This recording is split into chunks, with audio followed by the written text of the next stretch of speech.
So my name is Elisa Mai. I'm the assistant professor of crop production technology at Garden City Community College.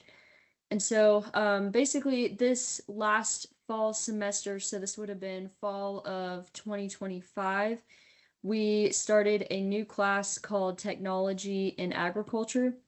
And that class basically went over a lot of different types of technology in ag, everything from seed genetics to satellites and auto steer, automatic row shutoff on farming implements, and all things like that. And then when K-State kind of brought NASA Acres and Garden City Community College together, they thought that we'd be able to make a really good partnership, especially with my program being new and being the program, the crop production technology program, was recently developed, and it's mostly just to train people who want to go back to the farm and also people who maybe want to be an agronomist and basically diagnose plant health. And so that was kind of the purpose of that program. So K-State noticed that what we're doing would probably fit pretty well with what NASA Acres is trying to do also. So over last summer, so summer of 2025, we were able to talk about ways we could include NASA Acres into that course, and it fit very, very well. So we were able to just bring it over directly into that. And that's where eventually the Stellas got involved with that also. So in the class, we talked about a lot of different things, the different types of light, how we see things, went over like the technology side of, or the technical side, I guess I should say, of that. Talked a lot about satellites, how we utilize those in farming, how we could utilize those, and went out to fields, gathered data, and everything like that. And then the Stellas, we were able to kind of get a more hands-on, down-to-earth approach looking at that light. Previously, we had only looked at infrared light and all the different wavelengths using satellite data. So having the Stellas there, it was cool because we were able to see at the moment what those wavelengths actually looked like. And then we recorded some data, and then we're able to take that back to the classroom and look at the data we gathered from that. I also was able to take the Stellas to a little STEM fair that we had at the college. It was just for, well, primarily for Garden City Community College students. The community was open to the community, but we only had students attend and other faculty. So other students and faculty came, saw how the Stellas worked. I compared bare dirt to actual plants, so they were able to see the wavelengths. And then I also printed off a image of basically what we see when we look at satellite data and those differences in NDVI. So it was just super, super broad. I, of course, didn't go into like the equation and all of that because that gets a little much for someone who doesn't even know that we can use a satellite to look at a plant. So, anyways, that's pretty much what we did. At the very end of the class, the students did a project where they went to a bunch of different sites, gathered data, looked at a field and compared it all. And so they then put that all into a presentation showing what they found, anything that surprised them. And that was pretty much the conclusion of that class. That's awesome. And what version of Stella did you use again? I think it was the 1.2. Was there a particular satellite that you compared the data to? We mostly used Landsat. Mostly use Landsat. Any others? I'm trying to remember now. I don't think so. NASA Acres helped a lot with gathering all of that up. But primarily when we did our projects, when it came to the data, we were using Landsat. I think it was 8, 9, or however you look at that when you're looking at the data. It was kind of new to me, I'll admit, so I'm still learning that process of it all. But then we took other data, like some soil data from Soil Web Survey, elevation data.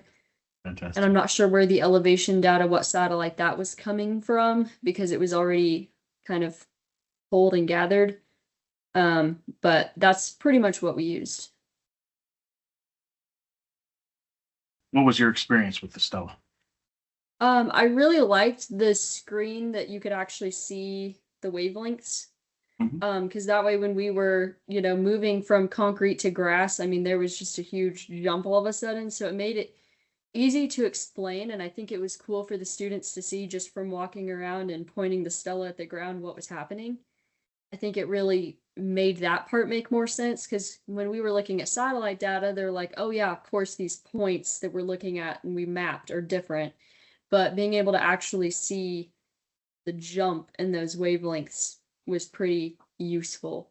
Um, that was, I didn't explore much with them. That was primarily what we did is just look at those differences.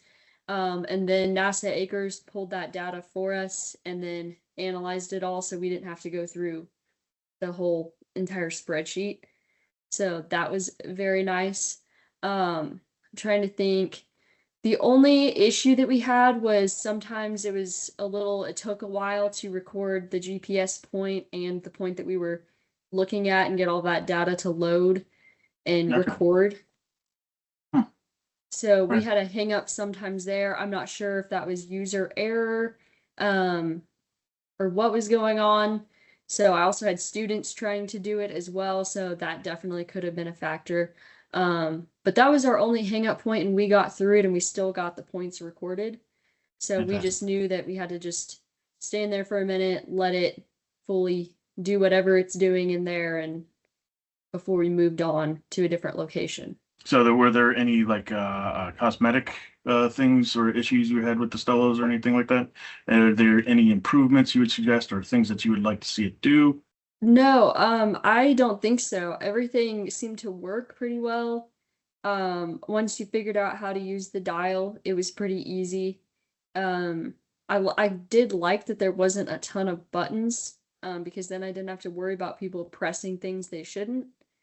It was just very turn the knob till you're at the thing, press it in, don't touch anything else. So that was really, really good. Um, they were easy to point at stuff once I explained, exactly where everything was. It was easy to work with. They looked really cool. When I took them to the STEM fair, people were stopping and asking me, "What is that?" Because I mean, they look pretty different. So, I think that was helpful too. I know it's kind of a small detail in the grand scheme of things, but it definitely helps with the interest in the equipment. So, I really liked that. And then how was working with NASA Acres? Did they were they good? And who was on the team that was working with you from NASA Acres too? It was Jacob Orser, Yep. Mike, can't remember Mike's, Umber, like yes. Umber. Yeah, yeah. Yeah, I can never remember his last name. And then Allison, Right. uh, yes. So Yep. those three. Okay, those three awesome people from Yeah, yeah, they were Acres. great. Hmm. Cool. And so they did they when they were there when you were setting up, doing all these measurements and all that, did they go through like some of the process and all that sort of stuff? Like what was their steps that you all had to take before you all started like really taking the measurements and all that? So in the beginning, we looked at, what wavelengths are, what we can see, what we can't see, all of that. When it came to the Stellas, we kept it very, very broad. We didn't have a ton of time to go into details. Mm. In the future, I mean, this was our first time running the class, so I think there's some areas that we can tweak. I would like to talk a little bit more about what the Stellas really are, what they're doing, help apply that more on the technical side because they saw, physically they used them, but I don't think they fully understood exactly what they were doing when they were using them. And I would say I don't really either entirely. So, um, that's definitely an improvement I want to make. And I think going forward, all we did was we took them outside of our classroom. So there was still some green grass out there. So we were able to just compare like the pavement to the green grass, different areas of the grass. In the future, I want to do that. But then I also want to travel to a field and compare good parts of the field to bad parts of the field. So that way they can see the real comparison there. So kind of an introduction get used to it, use it once, and then actually go out there and do something with it. Are there any questions that I didn't ask that you would like me to ask or anything like that that you can think of? Something, that you would like to, finish off with, thoughts, whatever? Yeah. Overall, I'd say just all the support from NASA Acres and with the Stella, it was really, really great. The students really enjoyed having a much more hands-on approach to the remote sensing, because remote sensing is not much fun to look at from a PowerPoint perspective. So getting to see a little bit of what's actually happening was really great. And I'm excited to improve the course for the future also.